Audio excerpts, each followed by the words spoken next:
What is the most disturbing deathbed confession you've ever heard? 1. It's nowhere near the level of what some of these are, but growing up, my mother and grandmother had always been very estranged. They had an arm's-length relationship, and the only times we visited were generally a disaster, but to her credit, my mom tried and wanted me to have a grandmother and the memories that came with it. She tried her best, but something was very off. Small details trickled out over the years, but they were vague. When it was time for my grandmother to die, I remember on her deathbed, I visited.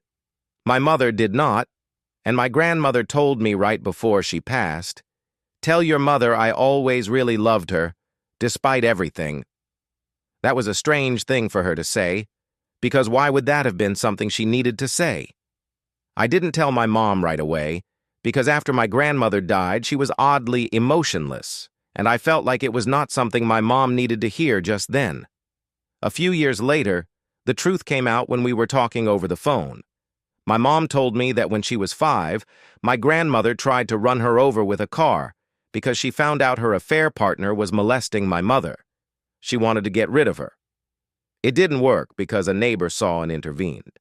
So my mom ended up getting sent overseas to her father's mother's home to be safe while that got dealt with, and my grandparents got divorced. Times being what they were, however, when my mom returned, her mother got custody of her.